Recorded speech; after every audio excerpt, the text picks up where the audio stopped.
Ну а лидер алмазодобывающей промышленности не намерен сокращать ни сотрудников, ни темпы производства. В Якутии открыта добыча алмазов на новом месторождении, первом разработанном в регионе за последние 10 лет.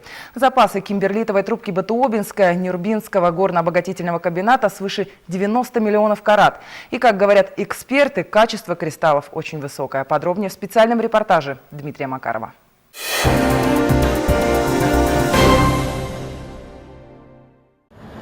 К этому волнующему моменту горняки Алроса шли долгие 10 лет. В Якутии началась добыча алмазов из новой кимберлитовой трубки. Ее назвали Батуобинской в честь протекающей неподалеку речки. На подготовку карьера ушло 2 года. Месторождение драгоценного минерала было надежно спрятано в толще мерзлой земли. За 2 года алмазодобытчики вывезли отсюда 11,5 миллионов кубометров горной массы. В результате получилась такая трубка диаметром 800 метров и глубиной 90. Батуобинская обеспечит стабильность российскому алмазному бизнесу. На время реконструкции соседней Нюрбинской трубки она компенсирует потери сырья. В перспективе компания получит надежный резерв мощности. Сохранение объемов добычи для стабильных показателей была вовлечена трубка Батуобинская, и в дальнейшем после окончания реконструкции карьеры Нюрбинского и тоже введения его в строй, соответственно, обе трубки просто начнут выдавать руду. Беспрерывный поток руды обеспечивает работой около 2000 человек. Каждый год Нюрбинский горно-обогатительный комбинат производит продукции на $500 миллионов США. Алмазодобывающая фабрика – одна из самых автоматизированных в мире.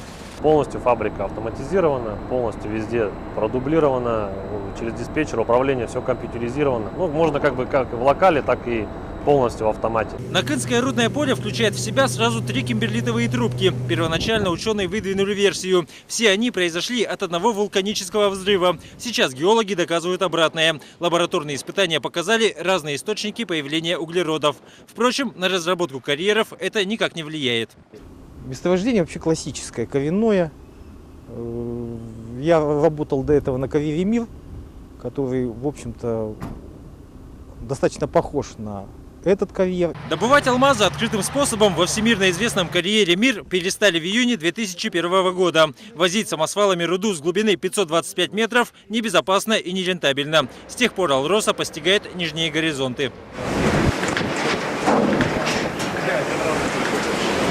Путь с поверхности земли на глубину 1000 метров занимает около 10 минут. Спускоподъемным механизмом одновременно могут воспользоваться 120 человек.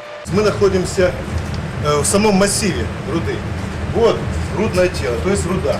Интернациональный, первый в России алмазный подземный рудник. Машинист Алексей Тулаев всегда на передовой. Его комбайн метр за метром прокладывает дорогу вглубь земли, добывая драгоценную руду. Сначала страшновато было первые разы, потом более-менее привыкаешь. А сейчас обычная стандартная обстановка, уже ничего не пугает, уже работаем и работаем. Вечная мерзлота поддается шахтерам с трудом. От машиниста требуется предельная внимательность. То и дело выходят из строя дорогостоящие резцы. Такие затраты оправдываются. Алмазы, добытые на Интере, ювелирного качества и превосходят африканские и австралийские. А их не увидишь, не почувствуешь. Где они? Вот. Массив горный, так сказать, где? Нету. Содержание 1 тонны руды, караты содержание очень хорошее.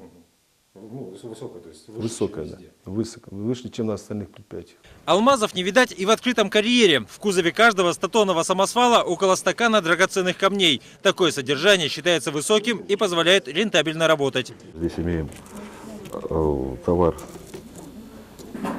низкого качества, но не весь, конечно. И также товар ювелирного качества. Вот. Что, в общем-то, отношение одного и другого делает общую стоимость за карат. Каждому алмазу находят свое место. В центре сортировки минералы проверяют на наличие дефектов, взвешивают. С крупными работают вручную. Сгруппировать по цвету, прозрачности и весу мелкие камни помогают машины. Только что прошли обкатку свои аппараты нового поколения. У нас увеличилась производительность практически в 2-3 раза. Специалисты центра, помимо основной деятельности, занимаются изучением алмазов новых месторождений. Здесь первыми выдают прогнозы о качестве сырья открываемых трубок. У батуобинских хорошие перспективы. Форма у них очень хорошая, много октаэдров. А формы плоскогранные, то есть это классические алмазы, так как мы себе представляем.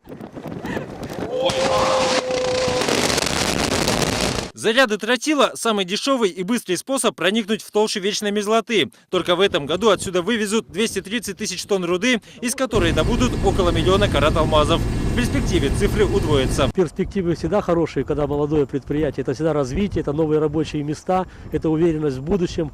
Мы, согласно нашего стратегического плана развития, будем работать здесь до 1939 года. Запасы позволяют? Да, запасы позволяют, у нас все здесь позволяет, расчеты у нас подтверждают это. Запасы месторождения составляют более 93 миллионов карат. За годы эксплуатации карьер углубится на 570 метров, как всемирно известная трубка «Мир». Батуобинская станет очередным творением человека, которое видно из космоса. Дмитрий Макаров, Владимир Ермаков, Вести, Западная Якутия.